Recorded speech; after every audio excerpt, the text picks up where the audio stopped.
Oke, Assalamualaikum warahmatullahi wabarakatuh. Hari ini saya akan memberi penjelasan materi tentang recount text. Sebelum kita masuk ke recount text, mungkin saya ingin memperkenalkan diri dulu. Nama saya Vito Leodi dan mungkin saya sebagai murid di Fandi Pramudia. Oke. Dan hari ini kita membahas tentang recount text. Sebelumnya Ananda Willy ini pernah dengar tentang apa itu recount text nggak? Saya sebelumnya belum pernah mendengar apa itu recount text. Belum pernah dengar ya? Iya. Mungkin saya akan menjelaskan tentang definisi atau dan social function di recount text. Okay. First is definition and social function. Recount text is a text that telling the reader about one story, action or activity in the past. The social function of recount text is to retell events for the purpose of informing or entertaining the reader. It texts that serve retell events or experience that occur in the past. That is mean, the events that are notified in the recount text occur before you write the text. For example, events that took place last year, last month, or even yesterday. Well, the events that are retold in recount text can be experienced such as holiday, competitions, or birthday. Nah, jadi recount text ini seperti menceritakan sebuah cerita yang sudah terjadi di masa lalu atau lampau. Nah, cerita recount text ini biasanya menggunakan untuk menginformasikan sebuah sesuatu, sebuah cerita, atau tujuannya untuk menghibur pembaca. Nah, dari cerita-cerita ini timelinenya bisa mulai dari last year, last month, atau kemarin.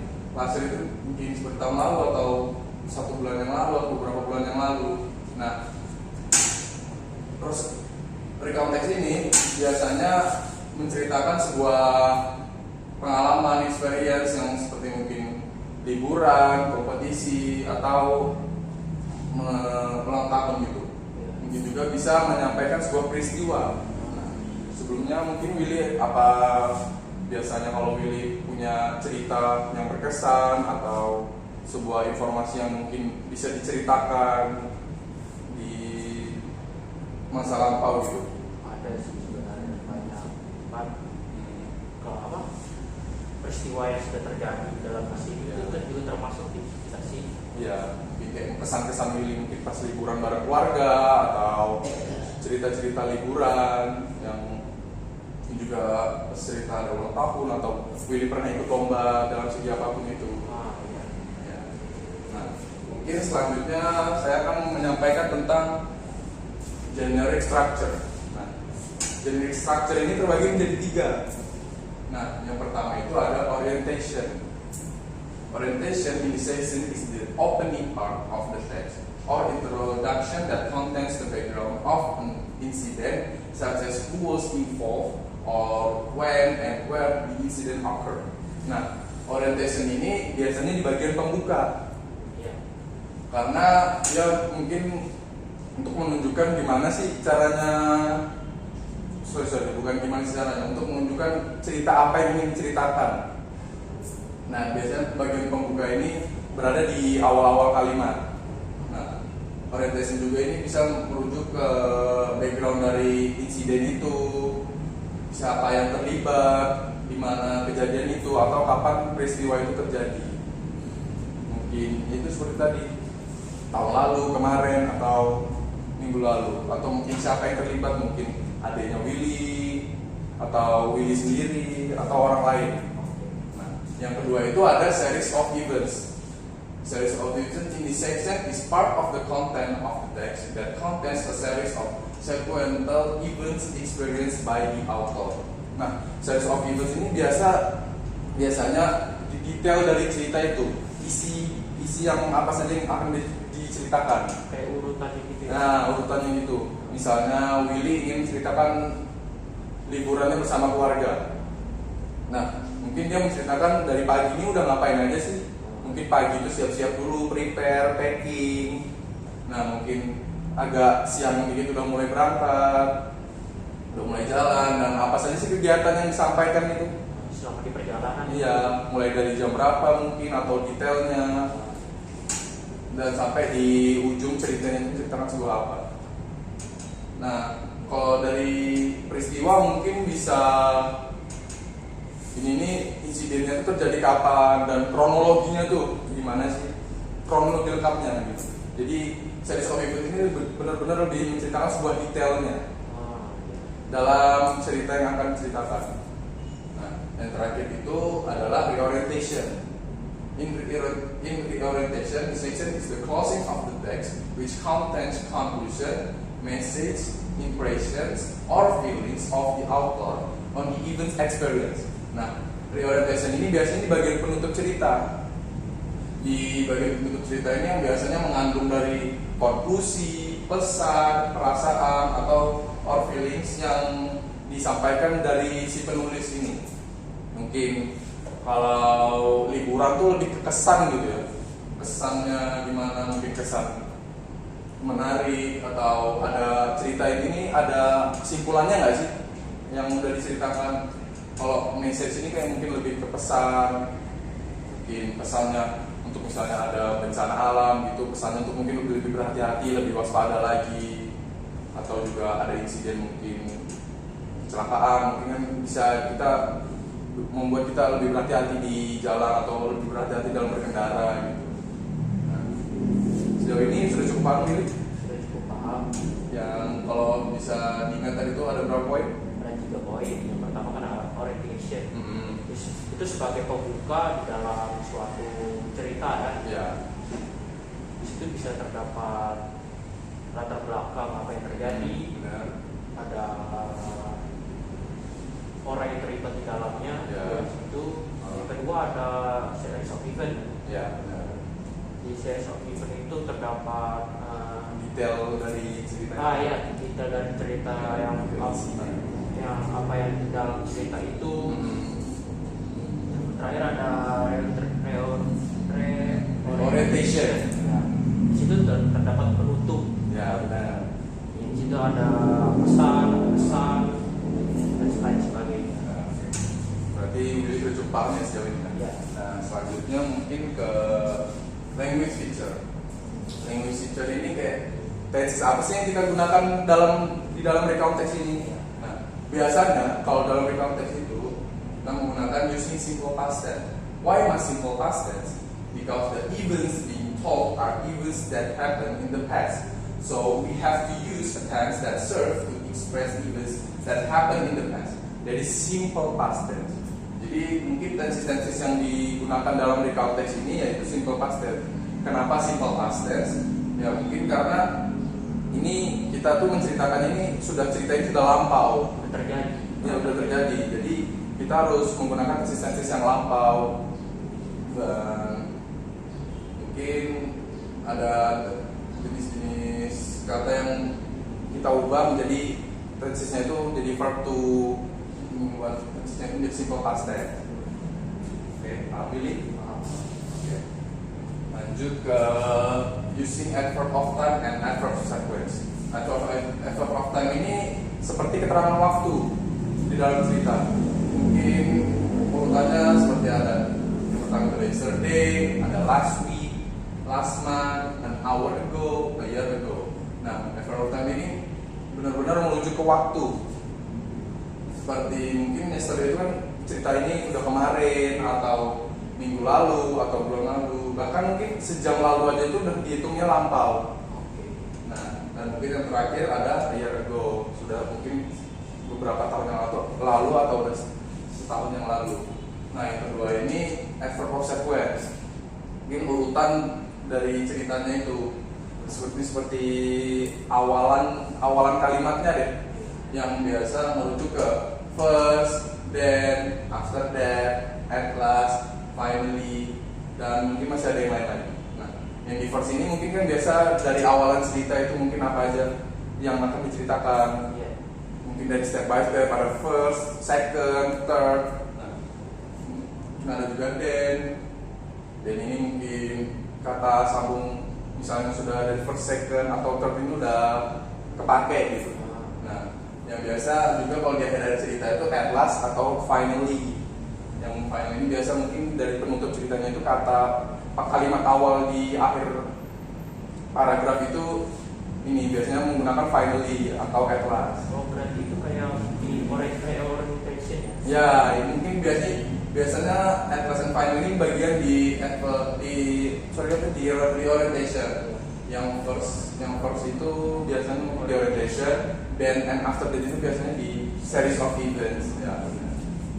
Nah, selanjutnya adalah conjunction and chronological connectors. Conjunction are words that link other words, phrases, or clause together.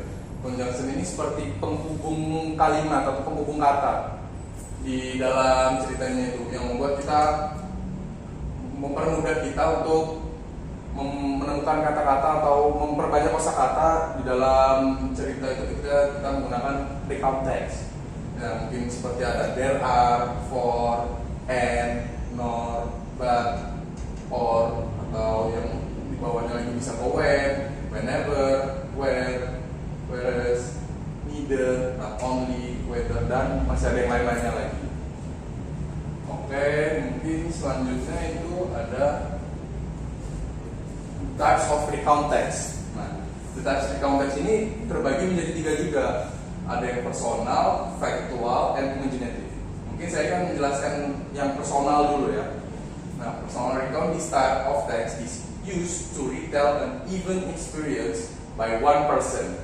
This paper will tell in detail what was done and what events were experienced. Nah, personal recount ini biasanya lebih ke pengalaman pribadi dari cerita itu yang kita ceritakan untuk mungkin menginformasikan atau menghibur pembaca.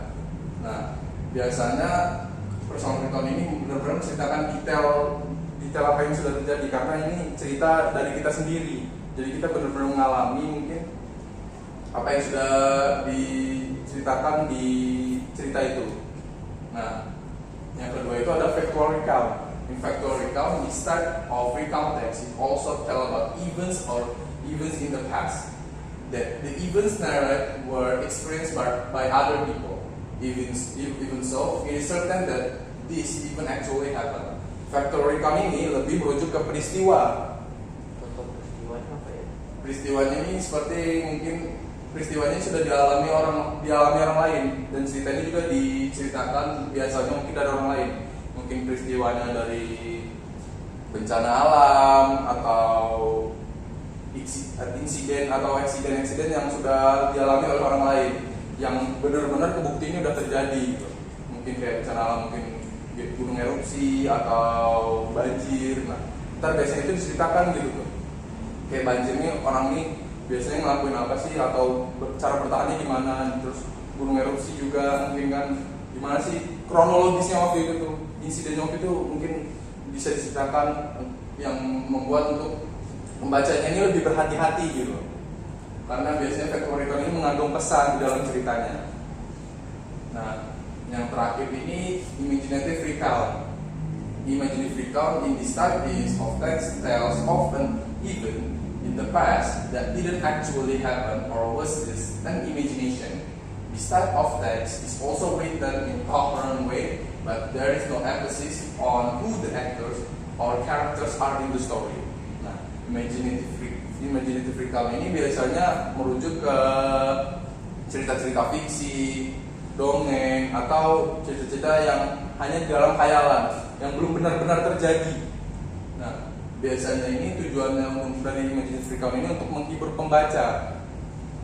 Nah, biasa mulai dari hanya dari imajinasi atau hal-hal yang sudah lampau terjadi, seperti yaitu mungkin cerita-cerita dongeng yang udah lampau gitu, seperti Malin Kundang atau Danau Toba, mungkin cerita dari Danau Toba yang kebenarannya itu masih belum benar-benar 100% gitu. Tapi mungkin itu bisa benar-benar kejadian juga. Nah, yang biasa juga ceritanya ini mungkin aktor dan karakternya itu mungkin nggak terlalu dinotis atau bisa juga dinotis gitu. Oke.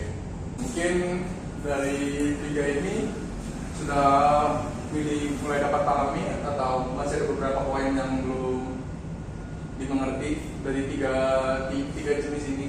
Mungkin sudah agak paham ya. Yang pertama tuh ada personal account, di mana itu menceritakan tentang diri kita sendiri ya, di dalam cerita tersebut.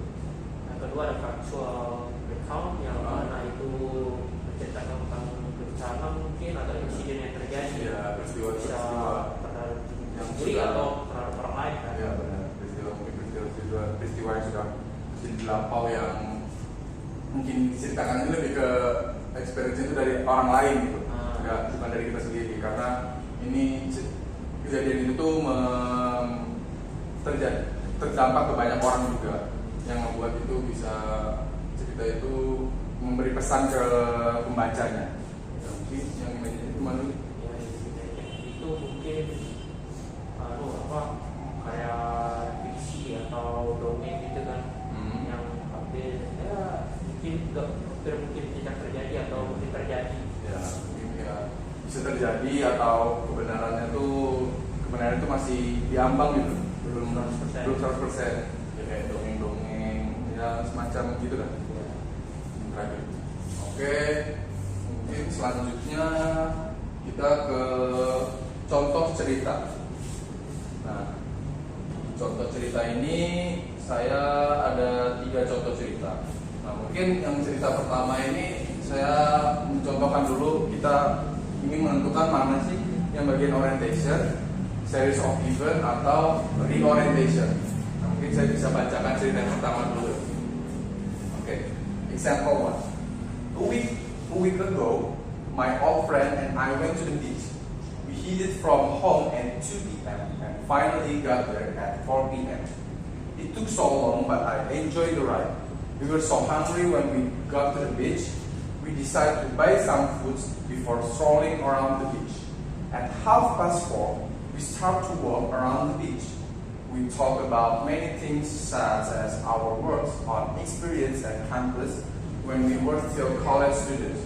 I told him about my cat and we talked about anything until the sun was going to set.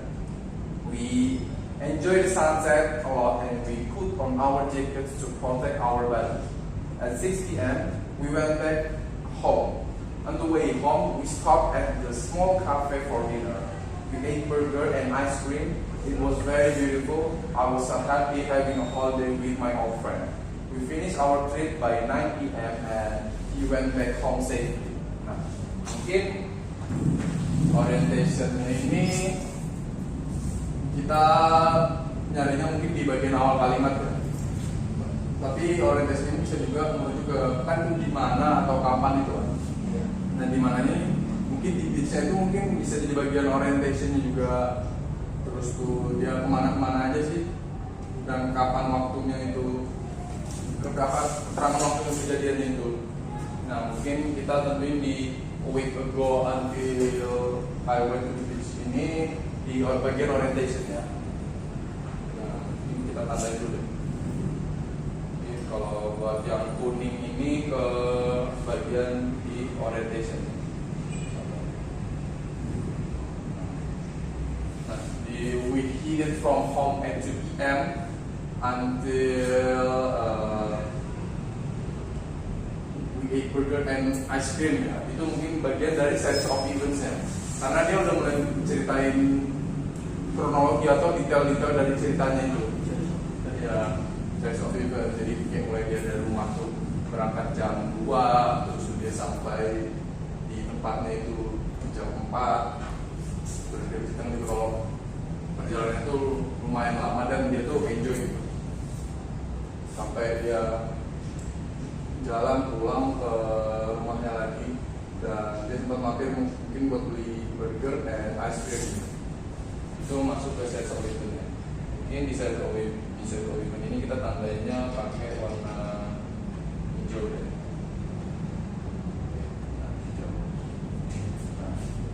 Yang di terakhir ini mungkin maksudnya ke orientation karena dia udah mulai menyampaikan kesannya gitu, kesan dari ceritanya ini untuk para pembacanya ini. Karena dia sudah mention di it was very beautiful. I was happy having a holiday with my old friend. We finished our trip by 9 p.m. He went back home safely. Karena dia udah menunjukkan bahwa dia tuh ngerasa kalau tempatnya itu indah gitu, dan dia juga ngerasa senang banget karena dia liburan dengan teman lamanya.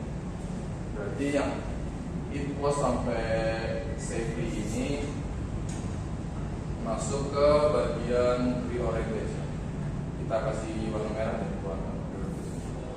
Dan ini ada yang cerita kedua ini, ntar kita udah mulai nentuin bareng-bareng ya apa aja tuh yang bagian orientations, search of event atau reorientationnya. Ini saya akan baca cerita kedua dulu. Example 2. Coronavirus has ruined my friend's life. He lost his mother because of this virus. His mother was 50 years old when she infected by the virus. It was like a rolling coaster, he said. It was like a dream for him because he lost his mother immediately. His mother went back from Singapore last month. She was doing well, but 2 weeks later she felt sick.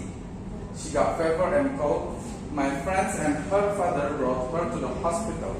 The laboratory test said that this mom is infected by coronavirus.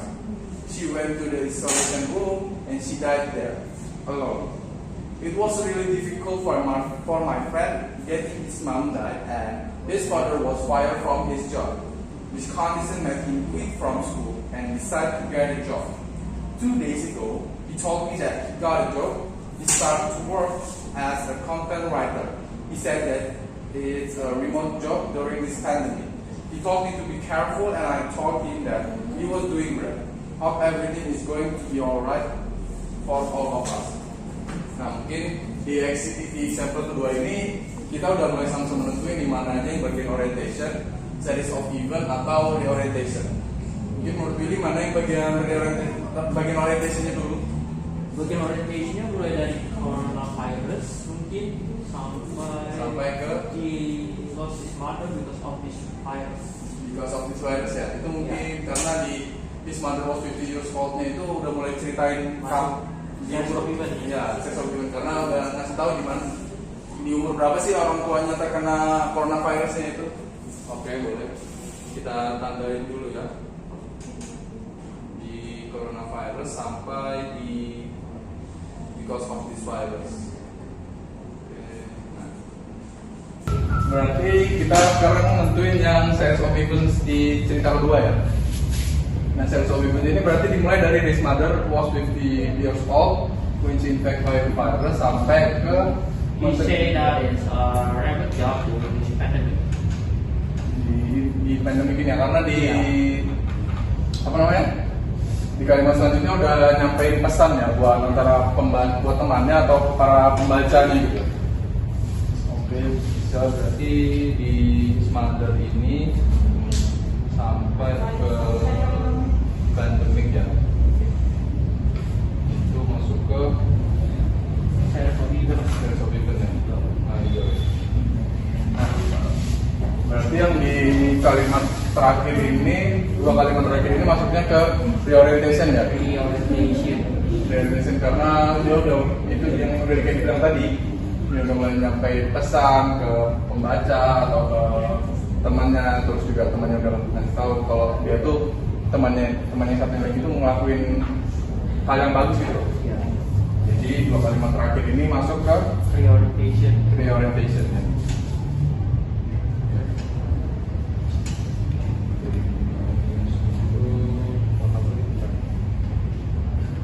Nah, ini masuk di contoh cerita yang terakhir, example 3. Mungkin Willy berkenan buat ngebaca cerita yang terakhir, boleh? Oke. Mungkin kalau nggak kelihatan bisa maju dulu. Okay. Example number 3. Did the princess have any test that also applied for Princess Adele? Her day was never easy. Her schedule has always been prepared beforehand by the royal assistant. She barely had any free day. Sometimes, even on national holidays, she got a schedule that the day was not very different. It was the first day of 2017, and Princess Adele was very tired because she was all night attending the New Year's Eve event in the Royal Palace.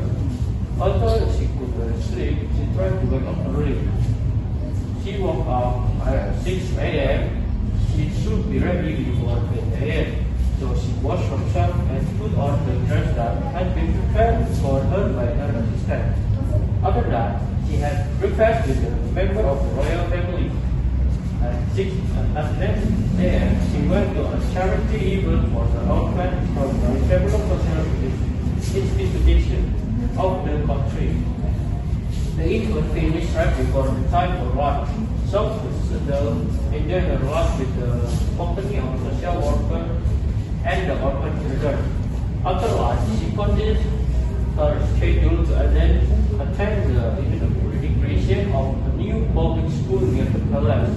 She gave a speech that she was very happy to be invited to the event.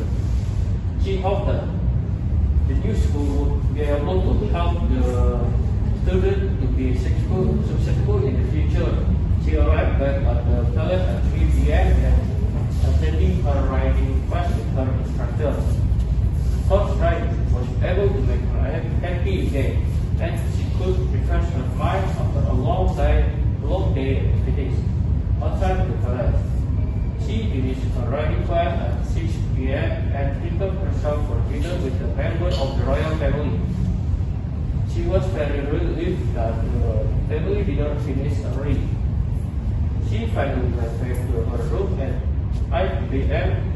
She threw herself in the bed immediately because she felt tired and wanted to take a rest so badly. One day, her solo was Princess Adele, and it was only one sample of her schedule for a day. Sometimes the schedule were even tighter than this. Princess Adele knew that it was one of her duties as a princess. She enjoyed it because she could meet different kinds of people from her cities. Oke, terima kasih Willy karena telah berkenan membacakan contoh cerita yang terakhir. Berarti kita ngelakuin sama kayak dua cerita sebelumnya. Kita tentuin lagi mana yang orientation, series of event, dan ada orientation. Mungkin menurut Willy bagian mana sih yang orientation ini dari kalimat mana sampai mana sih?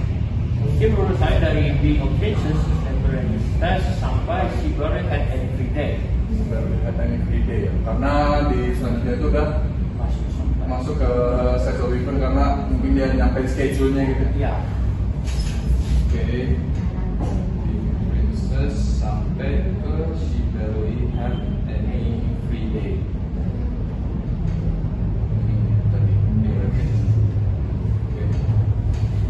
Selanjutnya ini mulai sampai ke ini ya. Iya. Desa Princess itu masuk ke series of event ya. Series of event. Karena yang di kalimat selanjutnya dia udah nyampein gimana sih kesannya dia selama jadi princess gitu ya. Iya. Dia udah mulai enjoy, terus dia merasa dia kalau mungkin dia merasa senang karena bertemu di berbagai jenis berbagai macam karakteristik orang.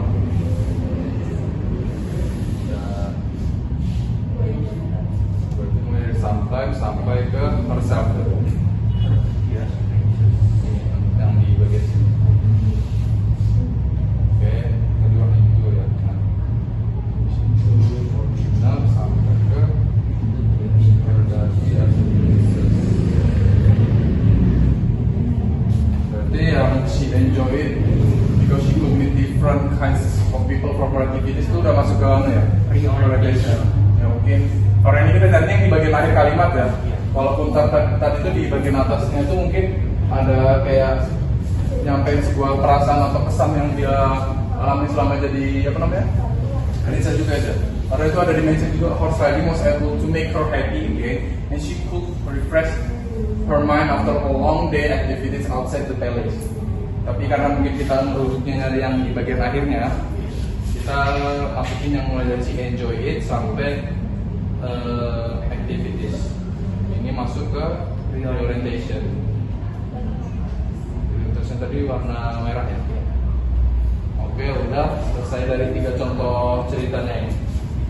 Nah, ini kan kita udah selesai nentuin mana yang orientation, mana yang series of events, terus mana juga sama yang series of reorientation. Berarti kita kita nih tentuin dari types of recount-nya.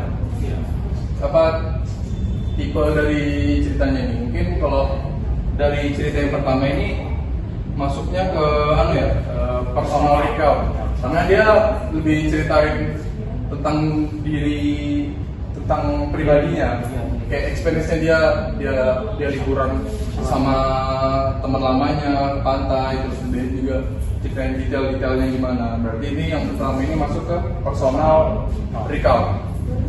Mungkin cerita yang kedua ini masuknya ke factual recount ya, karena factual recount itu lebih merujuk ke peristiwa atau insiden yang udah pernah terjadi, yang terus juga ngefeknya itu nggak cuma ke satu orang gitu loh, ngefeknya lebih ke banyak orang. Karena ini juga biasanya factual recount itu diceritakan dari orang lain, bukan dari diri sendiri. Ya, seperti orang-orang yang terkena dampak dari peristiwa itu deh. Misalnya itu, ya ini kan ibu teman ini kan terkena dampak dari coronavirus yang membuat kita bisa lebih berhati-hati gitu kan, karena factual recount itu biasanya ada pesan-pesan yang buat disampaikan gitu loh, karena dari peristiwa yang terjadi gitu. Dan berarti yang cerita kedua ini masuk ke factual recount. Iya, factual recount. Nah, yang terakhir ini imaginative recount ya, karena ini cerita seorang princess ya, yang masih kebenaran itu yang belum benar-benar kejadian seperti ini gitu loh, karena mungkin cerita-cerita lainnya tuh berbeda-beda, mungkin nggak seperti ini, atau ada yang lebih baik atau ada yang berbeda. Terus juga biasanya cerita-cerita seperti ini masuknya ke dalam tipe cerita dongeng ataupun ya mungkin kalau yang cerita dongeng di Indonesia itu kayak seperti kayak Paling Kundang atau yang lain-lainnya, yang mungkin itu benar-benar di waktu itu benar-benar kejadian, cuman mungkin itu masih belum 100% benar gitu, karena itu berasal dari cerita turun-temurun gitu. Oke, mungkin itu aja dari contoh cerita 3 cerita tadi yang saya sampaikan. Kurang lebihnya mohon maaf. Assalamualaikum warahmatullahi wabarakatuh. Waalaikumsalam.